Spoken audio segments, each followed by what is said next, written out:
Today we're talking about sex robots. So we're going to get into what even is a sex robot, who's interested in sex robots, uh, what kind of people are interested in having sex with robots, why should people have sex with robots, or why shouldn't they, and what the general public and therapists actually think and feel about sex robots. Welcome to the Pleasure Program. We are two licensed therapists specializing in sex therapy, and we are calling this video series Pleasure Program Quickies.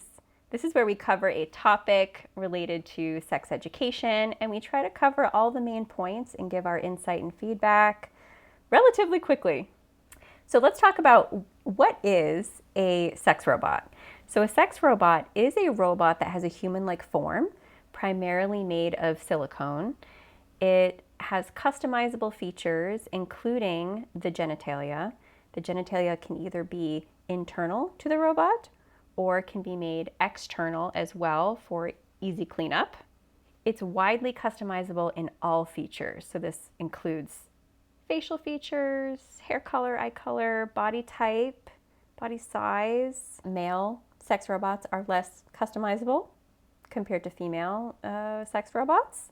They can have conversations with you, facial expressions, respond to touch, and have different facial movements and body movements. They also have programmable personalities. Sex robots can range from $5,000 to about $15,000. So let's talk about what the research says about who's actually interested in having sex with these robots. The average user of sex robots is heterosexual, cisgender, middle-aged men, which means that it's men who are born male, are still male, who prefer women.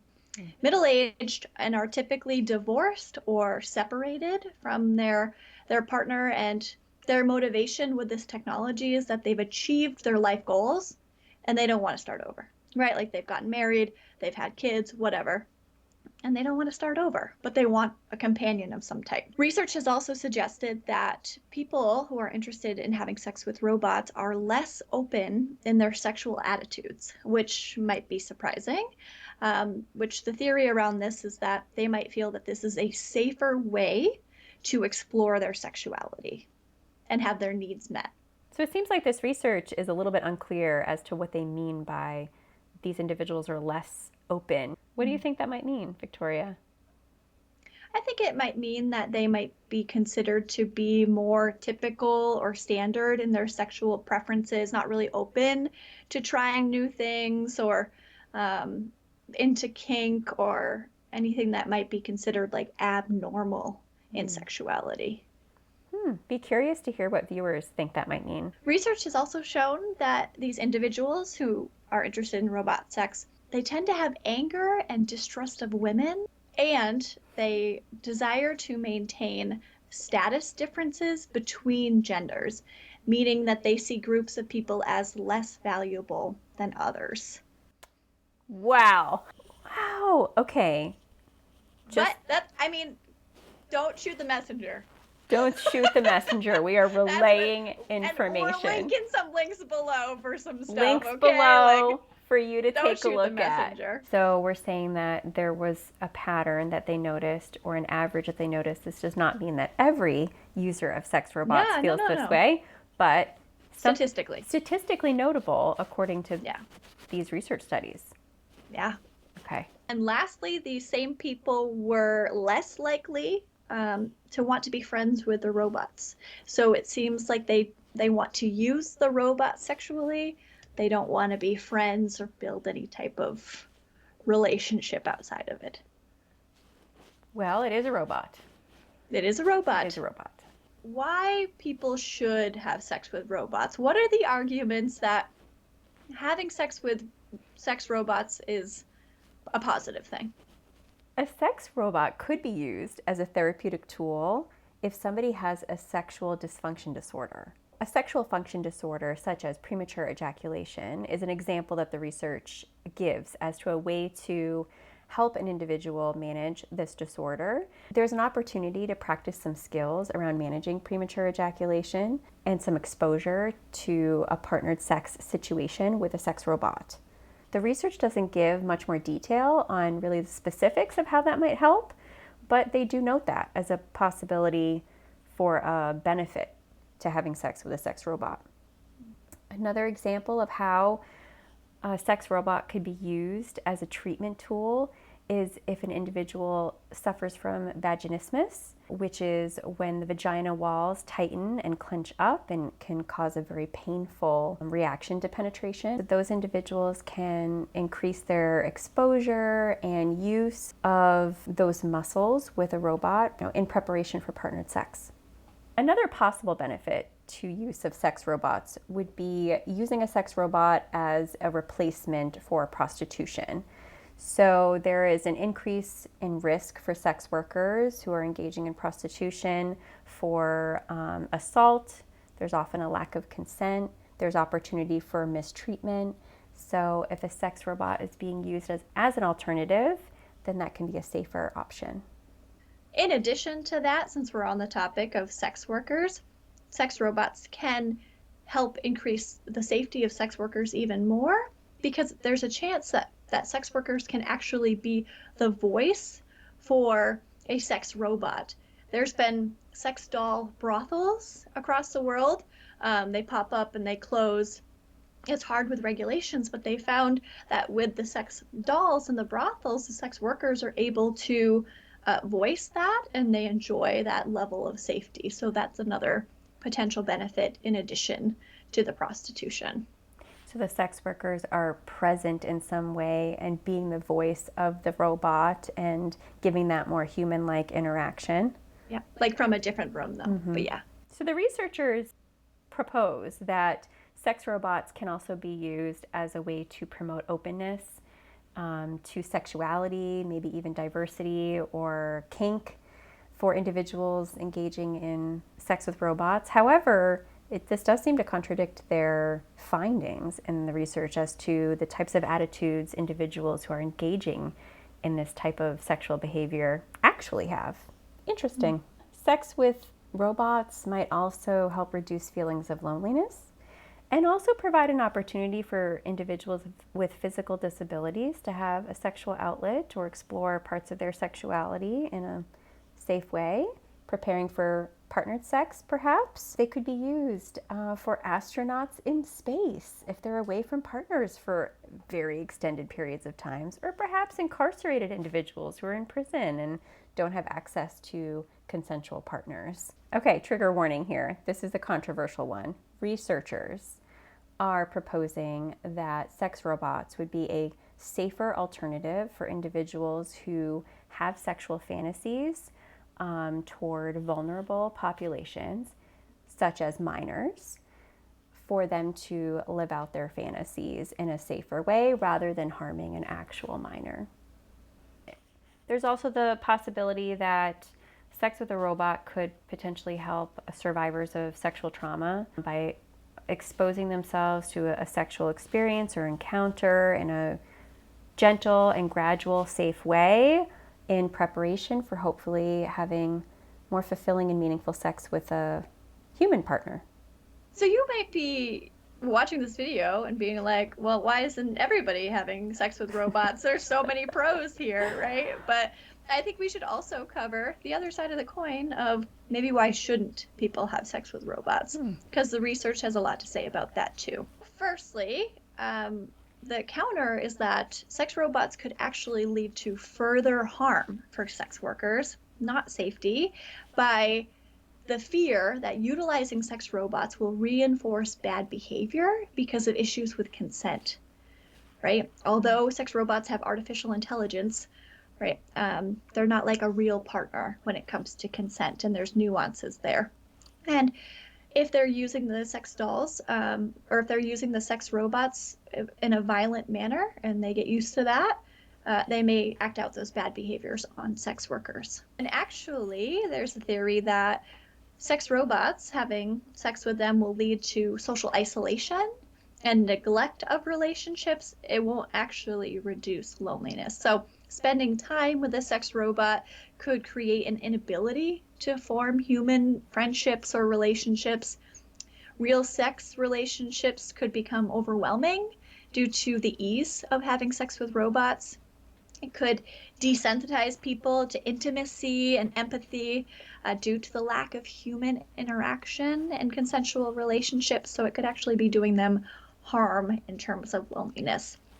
It could also lead to dehumanization of others beyond sex workers, but also with sexual partners. It could lead to sexual violence, overall selfishness, right? Like if you're having sex with a sex robot, some of them can achieve orgasm, but it could also really be you focusing on yourself more often and promote that selfishness. We're not learning any actual skills as to how to help a partner achieve orgasm in any authentic way. Right.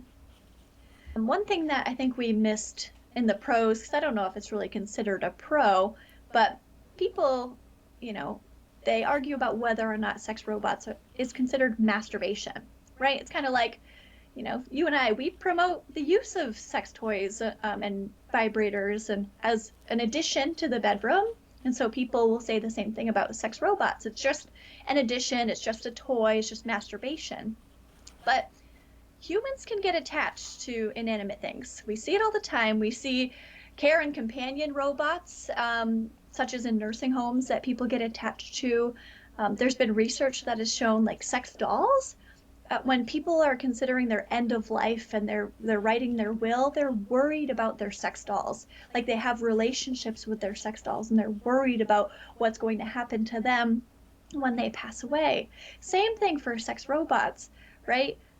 Do we really see people getting attached to a vibrator in that way to where they're worried about what's going to happen to it after they die? I've never heard of that. And I've never seen research on that, No. right? But I have seen that for sex dolls and sex robots. So it's very different because you're building a relationship with this because it does have artificial intelligence. It does have feels some like an element of features. relational type of element that you don't get from any kind of sex toy that's just providing a physical stimulation, right? Right, right. And lastly, which people may or may not really care about, is this other ethical big kind of topic of what happens to the rights of the robots with artificial intelligence if it becomes so advanced that it resembles human consciousness. So that one's just kind of like throws big ethical issue at you. But overall, there seems to be a lot of potential really negative consequences here. It seems like there's contradiction in these benefits versus consequences, the pros and cons, that we don't know. Do we know enough about this? A lot of this is theoretical, and the research is sort of saying, hey, sex robots can, help in these areas. But do we really know that? No, it's a suggestion. It's a maybe. And here's all the terrible things that might happen if you have sex with sex robots. Well, that's possible too. They haven't been around long enough to really gather any sort of lengthy research. And I'm going to be, I don't know, who's funding these research studies? Are they by the sex robot companies? Do they want to get a good, like, hey, here's all the ways we can help? Sometimes these researchers have an agenda, or they're being funded by people that they might want to please. You're starting to sound like a conspiracy theorist. Don't you like that though? Isn't that nice? Don't you love that about me, Victoria? I think you're right, and I think it could be both, right? Just like we see with porn, sometimes porn can be fine for people. They can use it to enhance their sex life, and it can be fine. Explore and then for other kinks people, it can be detrimental. So it could be the same thing with sex robots. It's really in like the hands of the user how it's being used. Is it possible these could backfire? Like if you're associating your sexual arousal and desire with a sex robot, and let's say there's violence involved, well, you're like associating sex with violence. Does that become more ingrained in your neuro pathways?